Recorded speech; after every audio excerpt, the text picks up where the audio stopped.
Welcome to episode 27 of Travelling Science.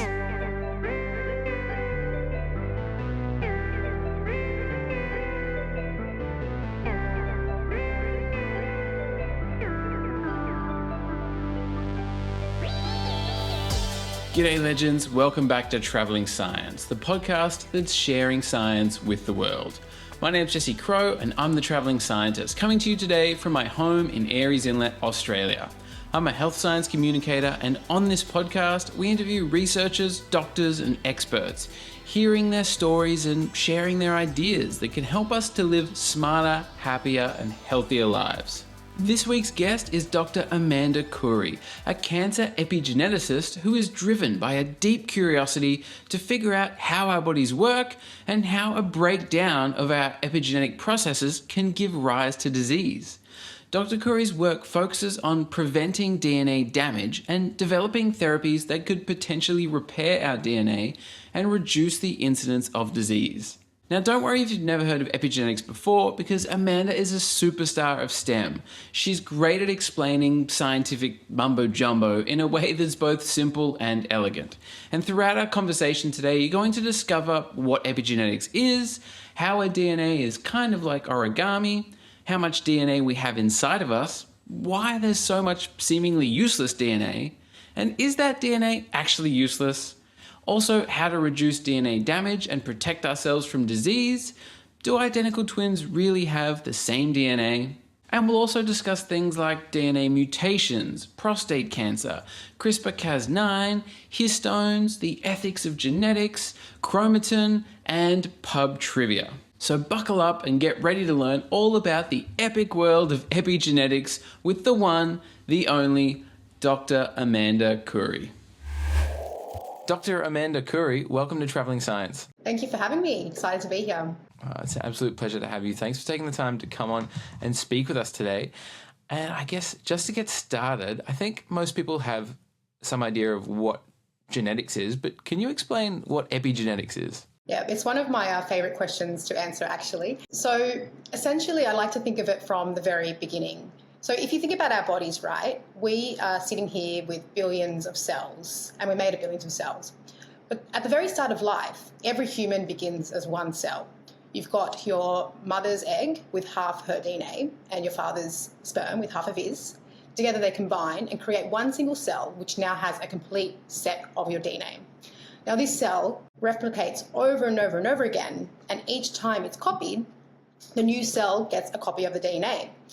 So that means that every cell in your body has the exact same DNA, and DNA is known as the instruction manual, the blueprint, which tells your cells how to function and what to be.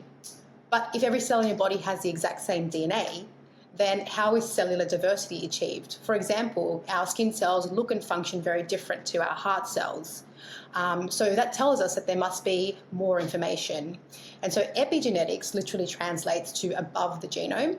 And it is exactly what it says it is. It's a layer of information that sits on top of the genome and can direct which genes to be turned on and off to create the different patterns needed to create the correct gene expression for a specific cell type. Right. So epigenetics is looking at the different gene expressions within individual cells and how that can differ from cell to cell. Yeah, because it's everything. Every cell has every gene, right? But your heart cell doesn't need a gene that is to supply oxygen to the lungs, for example, or something like that. So there's a specific pattern needed. So there's epigenetics pulling the strings on top, being like, you go, you stop, to create those patterns. Wow. That sounds really, I never really thought about how cells do that. It's just kind of something you just, oh yeah, I've got my different cells and they do their things. But yeah, there must be something going on at a genetic level. So please go on. How does it happen? How does epigenetics work? What's happening at a genetic level? So we know that our DNA contains our genes. We've known that for a long time. But where are those genes? They're located in our chromosomes, which are made up of chromatin. And chromatin is our DNA wrapped around proteins.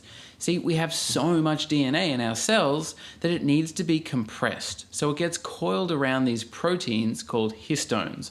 And those histones bundle together tightly, forming long X shapes, which are called chromosomes. And our genes are located within our DNA, which is within our chromatin, which is within our chromosomes. So our DNA exists in this chromatin structure. Now, along with housing all of our genes, that chromatin also contains elements that act as on and off switches. So essentially, chromatin has little chemical tags that can be added either directly to the proteins that are the chromatin or to the DNA, and these can act as on and off switches. Right. And when you say on and off, are we talking about, is it the shape? Like, is it the DNA sort of, because it's got to wind and unwind because there's so much DNA wrapped into a cell that it's, what is it, super compressed? What do they call it?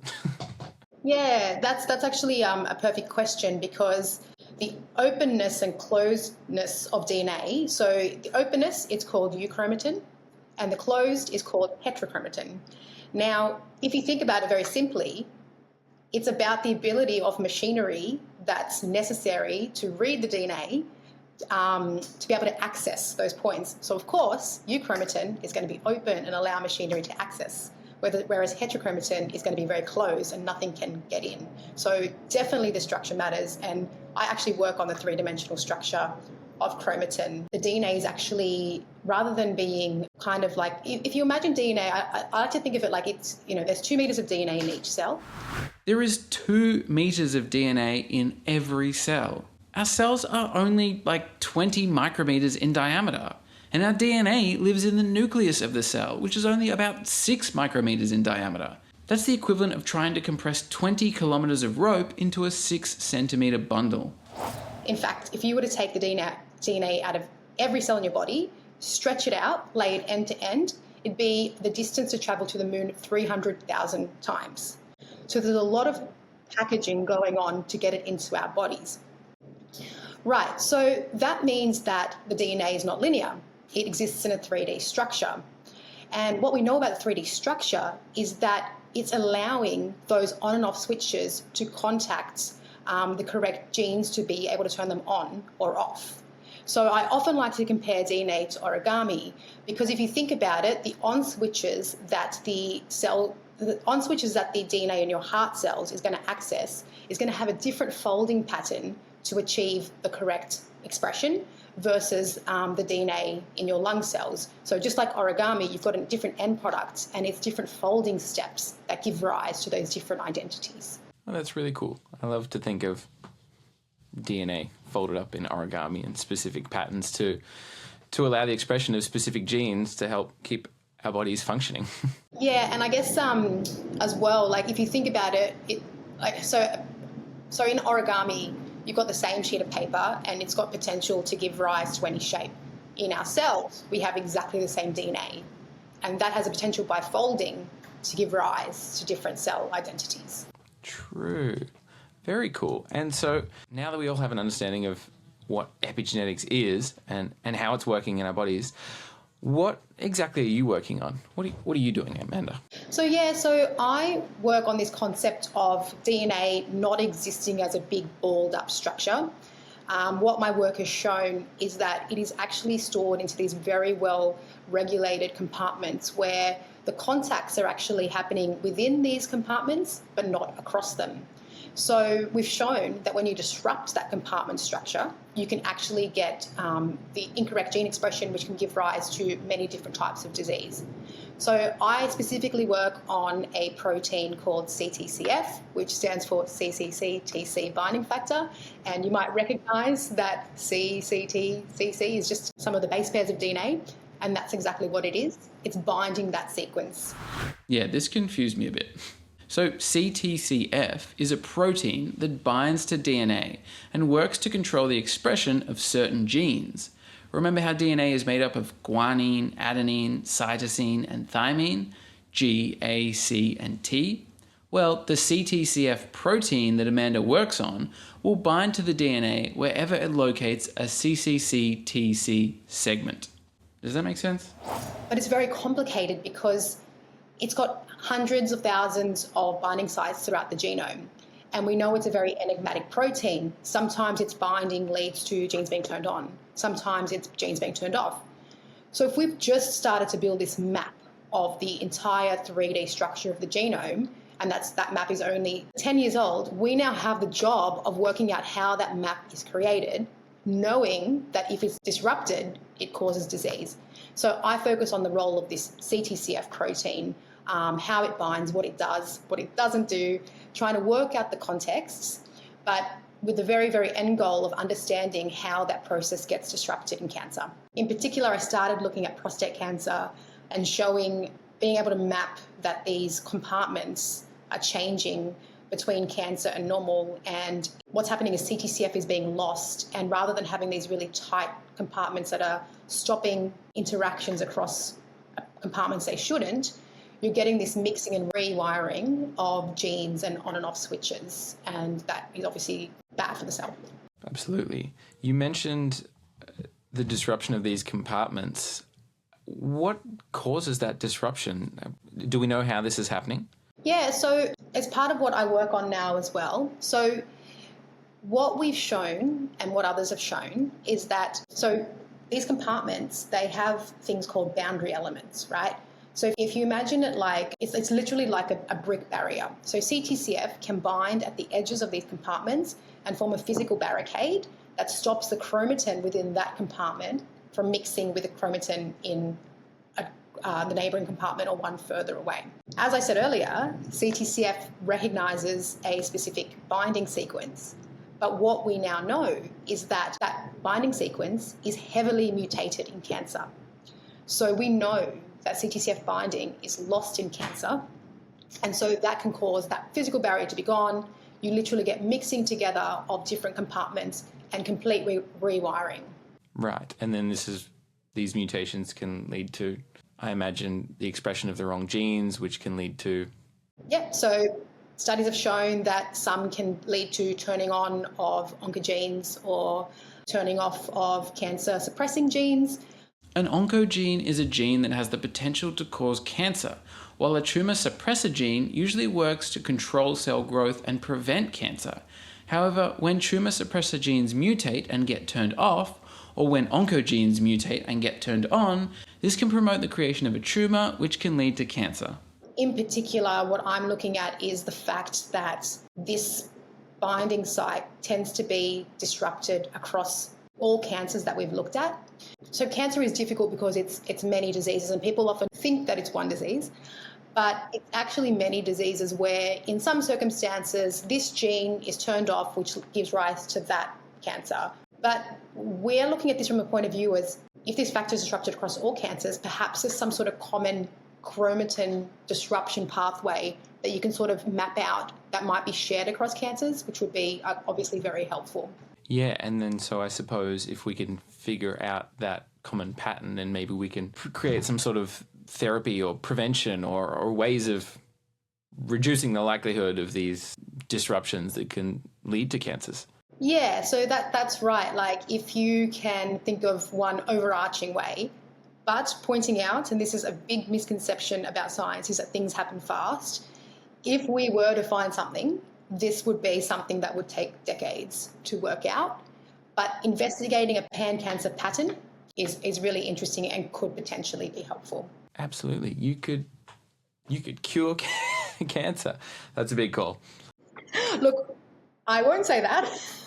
I'm just saying we're learning about cancer. So cancer is the breakdown of healthy processes, right? So we are just learning what the healthy epigenetic processes are in the cell and what a healthy structure is. So given that we now define healthy, we can see what can lead to unhealthy. So it's many steps. It's starting by saying, how does this work in a normal cell? Can this be disrupted in cancer? Is this disrupted in cancer? And then doing all of the tests to see whether it's even something that you can target or use in therapy, for example. Very cool. When I asked about what causes these disruptions, you mentioned the word mutation. I wonder if, taking a step even further back, is mutation just generally caused by unhealthy environmental factors? Like, is there anything we can do to reduce the risk of mutation in like a preventative manner to reduce the risk of epigenetic errors occurring? Most definitely. So mutations can be caused by pollutants. I think the best example to use is skin cancer, right? It's caused by UV. And so what's happening is that UV is touching your skin cells, getting inside and then making breaks in your DNA and changing the sequence. So essentially, when you put sunscreen on, you are reducing the ability of UV to be able to touch your DNA. So just like putting on sunscreen, things like smoking most definitely is a pollutant that can cause DNA damage. So living a healthy life lowers your risk of getting mutations that are caused by environmental factors, but many mutations we don't know the origin, and they just happen. And then that cell just happens to be able to grow and continue to grow. So some we can try to prevent, others we have no way of knowing. True. Mutations are happening spontaneously all the time, right? All the time, that's right. When DNA is replicating itself constantly, every now and then there's going to be a mistake. And most of the time it's a mistake that means nothing. It's in a non-coding part of the DNA, or maybe it does cause a problem and then the cell realizes there's a problem and gets rid of itself. That's right. So often it takes care, like it's got its own surveillance system. But I will say that you just touched on an interesting point, because I'm sure you know that, we talk about genes, but only 2% of the genome is coding. And you just mentioned non-coding genes, and that's 98% of the genome. So essentially, we can try to predict what a mutation in a coding gene would cause. It might cause a truncation, which means that protein can no longer function in the way it should. But what we're learning is that many instances of mutations in non-coding regions are actually leading to negative effects on the cell. So when I was talking about CTCF binding site mutations, CTCF binding sites are non-coding regions of the genome.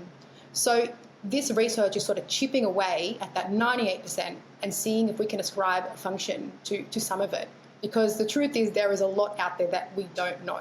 Exactly. And that's why we're here talking about science and doing the research. Maybe, are you able to shed a bit of light on that? Why is there so much DNA? Like you said, if we put all our DNA in a straight line or a loop, for example, it can go to the moon and back 300,000 times. That is so much DNA, but 98% of it isn't actually coding for genes. So why do we have so much DNA that seemingly doesn't have, I'm sure it does have a purpose, but do we know what that is? Yeah, so it's an interesting question, because it actually used to be called junk DNA, because people just thought it's not coding, it's not really doing anything. But the truth is that there's a lot of regulation of the genome happening within that 98%. It's incredibly difficult to understand what that regulation is in every instance, but there are definitely some well-described examples. Like, for example, there is a non-coding gene called exist, and it creates an RNA. So the central dogma of the cell is that DNA should transcribe into RNA and then turned into protein. But if it's not a protein coding gene, you can just have these RNAs. So X chromosome inactivation is when females have 2 X chromosomes, males have 1. So you need to do dosage control in the female and silence one of those X's. It's actually that RNA that wraps itself and bundles itself around that X chromosome that is responsible for switching it off. So that non-coding RNA actually has a very, very, very important function. But because there are tens of thousands of non-coding RNAs, once again, ascribing functions to each of them is going to be incredibly difficult. But there are examples that tell us that it's important that we're doing that research. Of course. There you go. Yeah, I think I referred to it as junk DNA in a previous episode, and someone was like, that could be very offensive to a lot of scientists that are working hard on that. Yeah, I mean, I'm completely fascinated by the non-coding genome. Like, it's why I'm fascinated by epigenetics. It's just so mysterious, right? And it's there for a reason. Like, we even have like lots of regions of just repeats in the genome, like just spans and spans. And we can show that if you delete those, that can have a negative effect on the cells. But you're right, like, why that many copies? Why, it's just trying to work out the intricacies of something that is a really difficult puzzle. And epigenetics is the same, because we only have really known about it for like a couple of decades. And it's just, we thought that it used to be thought that the DNA code was, was everything. We spent a lot of time sequencing it, and then realizing the malleability of it with epigenetics is just, it's just very exciting. I can imagine. I feel like non-coding DNA is it's like the dark matter of genetics. It's there. It's like, it kind of is, it is like that. And there's lots of research on it, but it's in Australia, because we do a lot of medical, like a lot of our funding comes from medical research bodies. So you need to show that you are doing something that can be enacted into a treatment or a therapy. So often the easier path is to sort of look at protein coding, because you can show an exact effect on something. So I think if there were more funding opportunities, we could expand on that sort of research. But it's very hard to go from non-coding RNA to treatment. Much harder than going from coding DNA to treatment. Yeah. Absolutely. Difficult to get that funding. Is there a way to repair DNA damage? Do we have therapies, or is it kind of like once it's done, we just need to detain that cell? Yeah, so it's a good question. So obviously the cell is the best at knowing when it needs to repair something. But obviously that sometimes gets bypassed, right? So the thing about cancer cells is by the time we know they're there, they've already proliferated like so many times that there are like now millions of them, right? So technically, if you think about it, you can think about things like gene therapy or CRISPR-Cas9, for example. I'm not sure if you're aware of CRISPR-Cas9, but it's a technology where you literally send in like a bit of DNA and target it to a part of the genome that you want, cut out that bit, replace it with the one you want. So technically, if you think about it, we can change DNA if it is damaged. But how do you do that on mass scale? To the millions of cells. Exactly. So if you were to catch a mutation, like one cell with one mutation, sure, you might be able to then go and target it.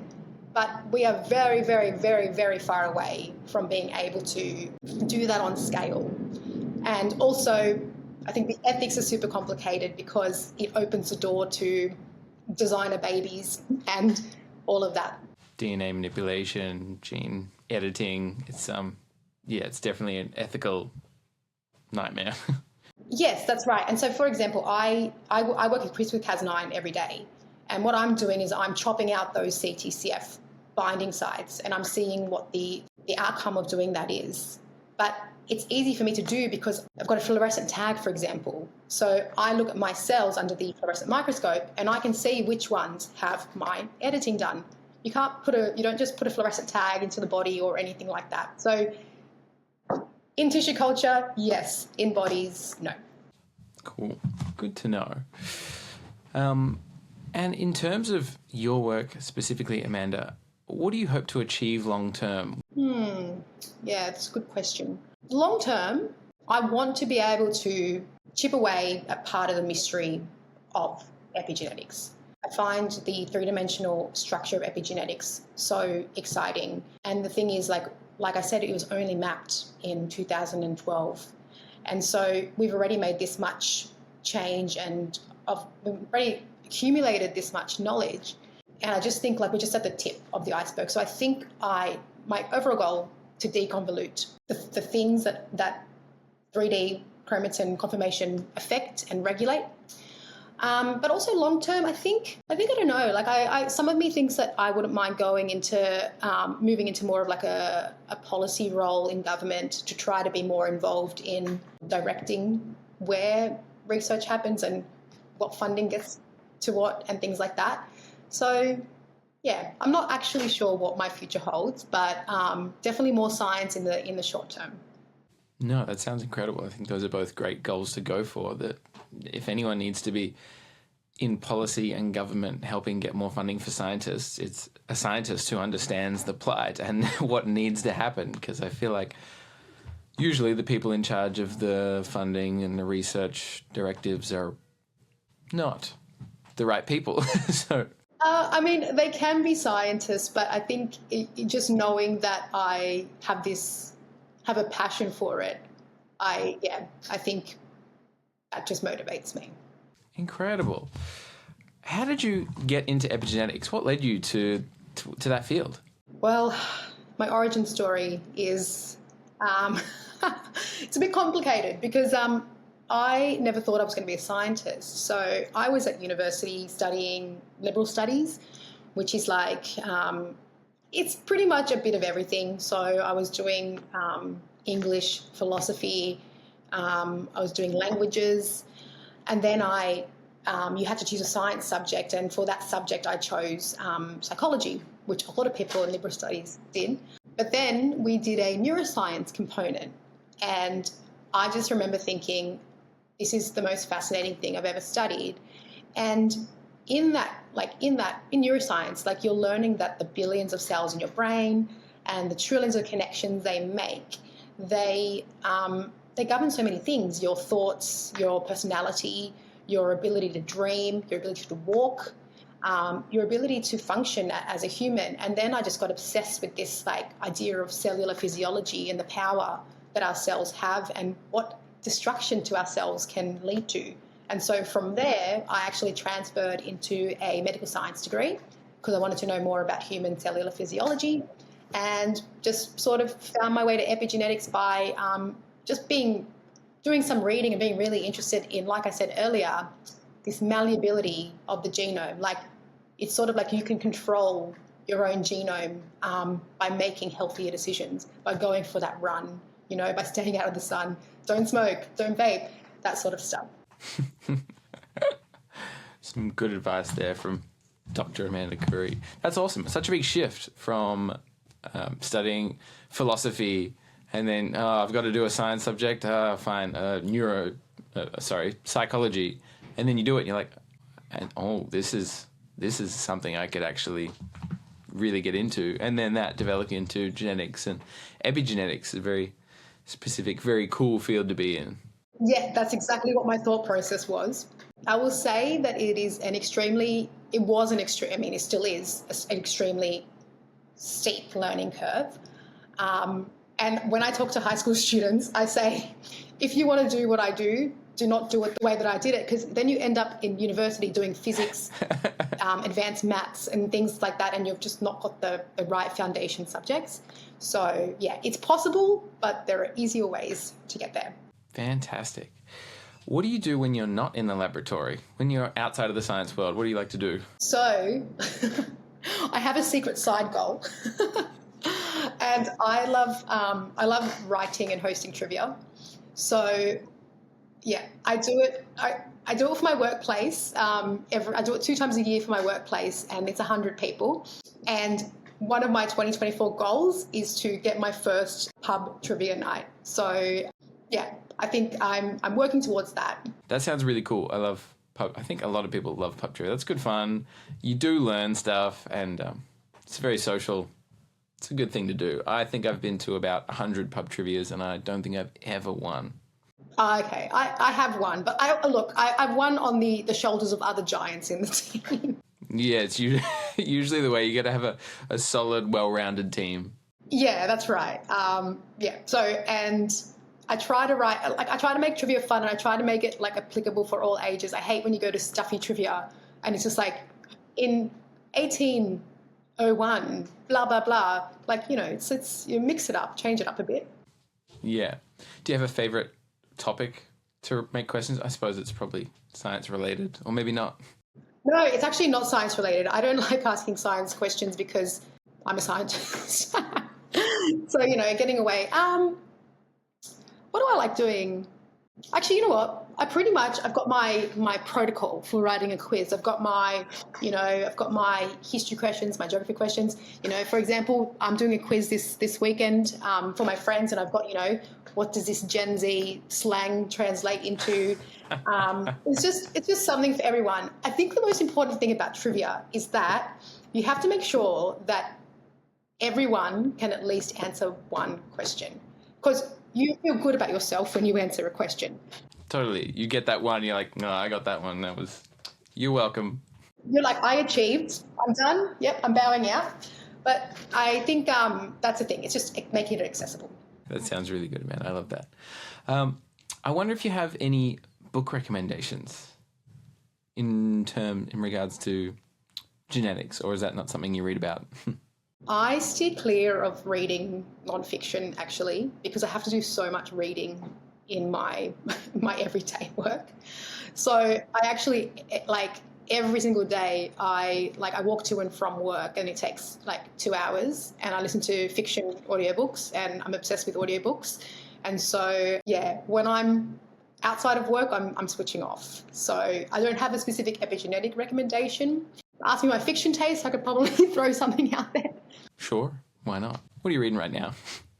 I'm actually reading an interesting book called Happiness Falls, and it's by a Korean author. And it's about a dad that goes missing, but in trying to find him, his family discovered that he's trying to scientifically work out an equation to maximize happiness in life. So, yeah, it's a bit philosophical. It's quite interesting. I quite like it. Happiness Falls by Angie Kim is a New York Times bestseller, and it's recommended by Oprah. According to the interwebs, it's a gripping and heart-wrenching story about a missing person, the pursuit of happiness, and how far we go to protect the ones we love. Colour me intrigued. That's going on the reading list. That sounds cool. Oh, now I want to read that. And then, any daily rituals that you swear by? Is there anything you do every day? Walking. I just literally it's, I used to sort of train to work, and then during COVID I started walking, and I was like, why haven't I been doing this the whole time? So it's having that hour to myself to think, wake up, just have my own time before I throw myself into the madness that is getting to work, and then realizing your experiments have not worked overnight, or it's my peace time.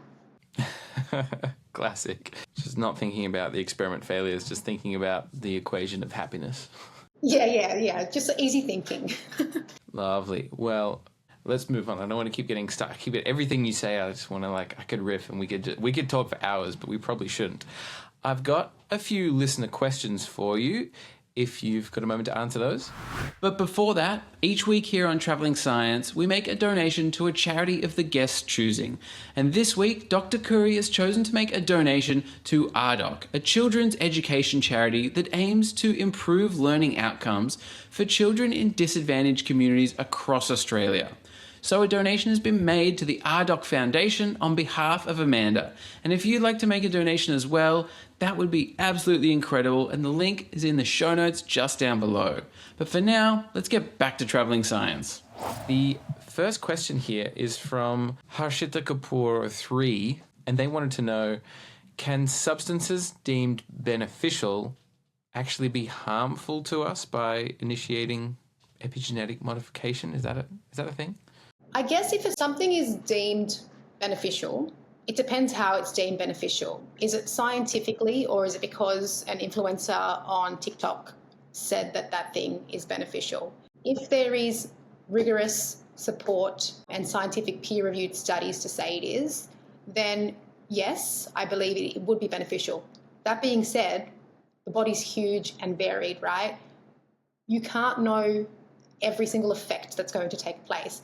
Like, for example, drugs can have side effects that you just don't know about, right? So technically, when you're trying to have a medication or do something is beneficial, you're trying to rule out that any side effects are going to take away the overall goodness of whatever you're trying to achieve. But I would say that it's possible for things to be doing things that we don't know, but we try to balance the good with the bad. But don't believe those influencers that tell you things on TikTok that are going to change your genes or things like that. So science. Absolutely. Not everything can be just beneficial or harmful. It's so complicated. There are so many factors. It's a spectrum, exactly. And so I guess, take everything with a grain of salt. Thank you. ICUC was wondering if identical twins have the same epigenetics, and if not, does that say anything about genetics? Yeah. Oh, I mean, definitely. So think about this, right? You've got two identical twins. They've got the same genome, but then they get separated at birth, and one gets raised in, sunny California, and the other one gets raised, I don't know, in Antarctica. I don't know if anyone gets raised in Antarctica. Speaking of Antarctica, in next week's episode of Travelling Science, we're going to be talking all about Antarctica with Dr. Jared McKenna from episode 3 of the podcast. He's back from the southern tip of our planet, and boy howdy does he have some stories to tell. So definitely tune in next week. But for now, let's focus up. We're talking about epigenetics, damn it. The environment influences your epigenetics. So it's you are your environment. So twins in a similar environment might have similar epigenetics, but ones in separate won't. So generally the epigenetic signature is actually quite independent to the person. And it actually is interesting because this is why a lot of twin studies are done, because there's a perfectly controlled genomic background. You don't have different genes, you've got everything the same. So for example, sometimes, they'll send one twin to space and one will stay on Earth, and then they'll see the effects that has on the differences it has. So it's different. It depends on the environment, but it's a useful tool to understand epigenetics, to have that even background. That's very cool. Yeah, I've heard about those studies of raising people on the other side of the world, or sending one to space and keeping one on Earth, and the changes that they find at a genetic level are actually quite significant. And Layla 1 was wondering, and I think we touched on this before, if there's any way to improve your epigenetics or reduce disease risk. And I guess this goes back to just sort of being healthy. There's no way to completely mitigate those risks of mutation, but we can improve on them, right? Yeah, definitely. Like, epigenetics is very affected by your lifestyle choices. Epigenetics is affected by drinking. It's affected by smoking. It's affected by being in the sun.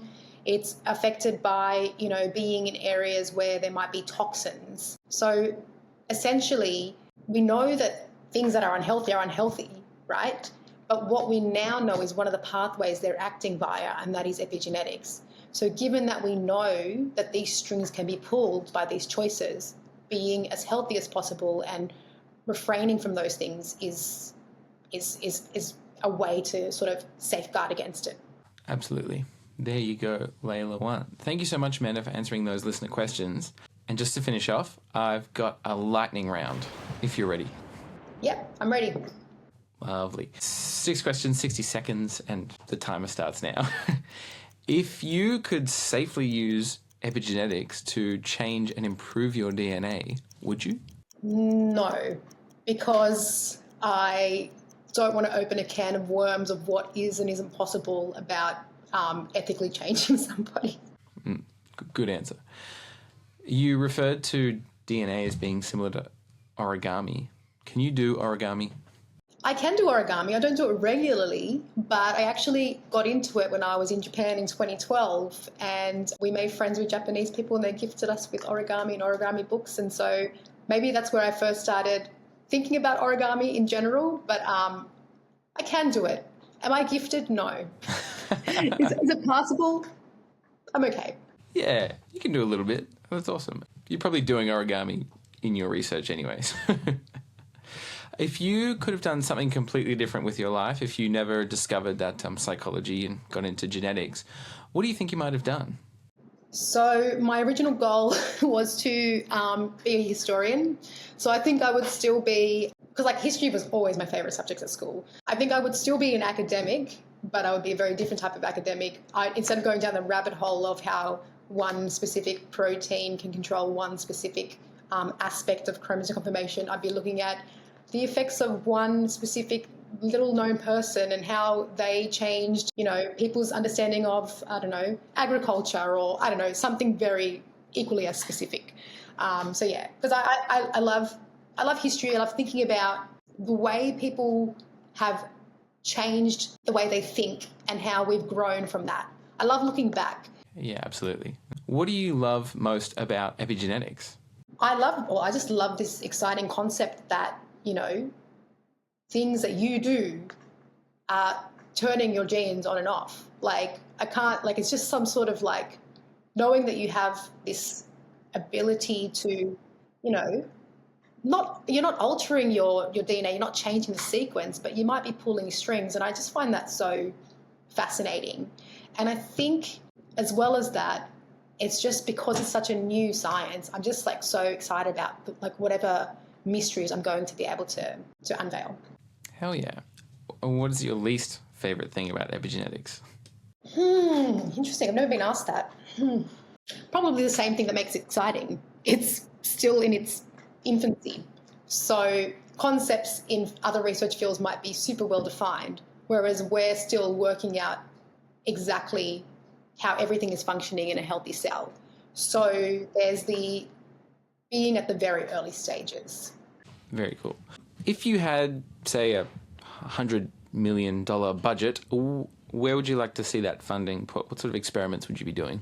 I mean, I guess I'd be doing exactly what I'm doing because that's what I submitted as what I thought was important to be funded.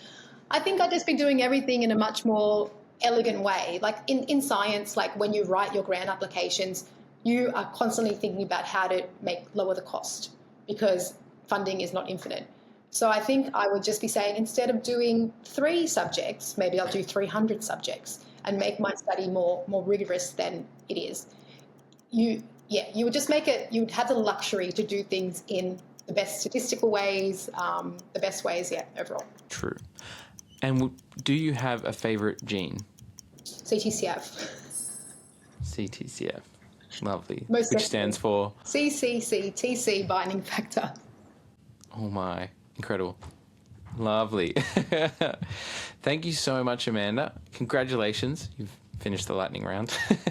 Thank you so much for coming on the show today and chatting with us and explaining epigenetics and the origami of DNA and how we can impact it and how it can impact us. It's really fascinating stuff.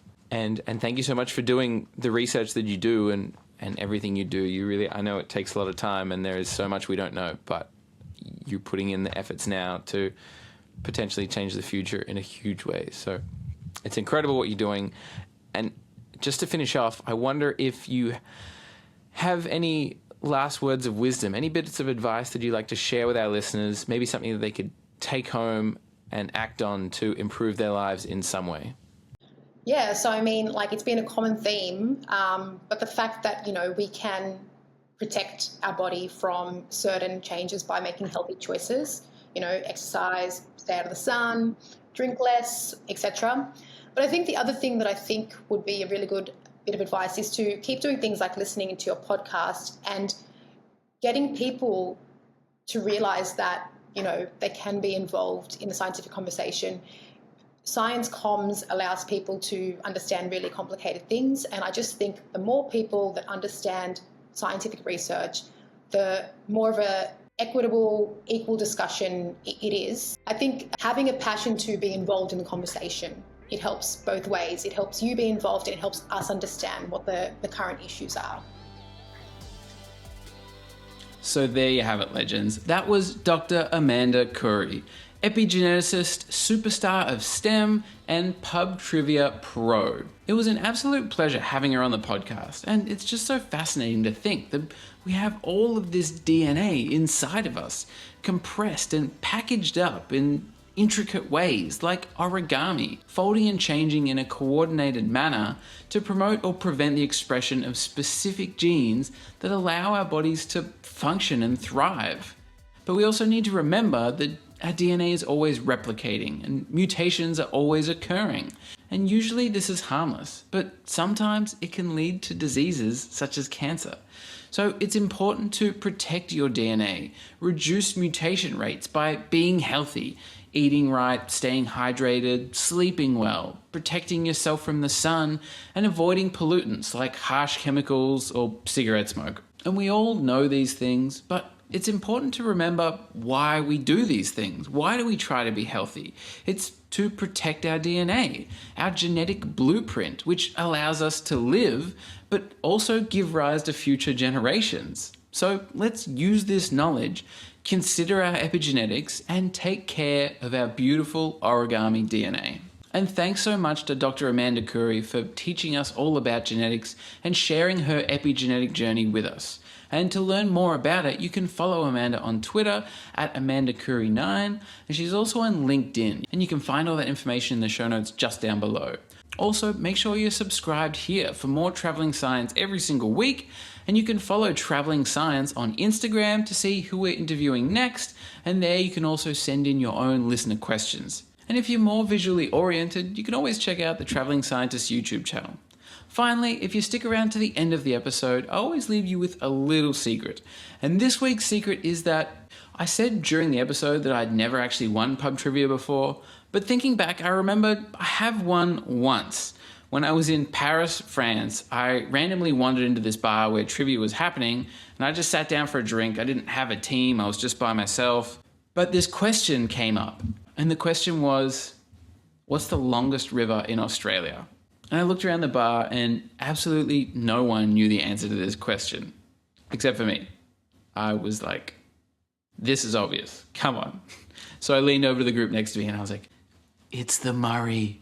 So they wrote it down and they got the point, and then they let me join their team, and we ended up winning the entire evening. All that trivia we won by 1 point, and we decided it was because I randomly joined the team with my little bit of Australian trivia knowledge. But that randomly was the one and only time I've ever been involved in a pub trivia win, and it was in Paris randomly.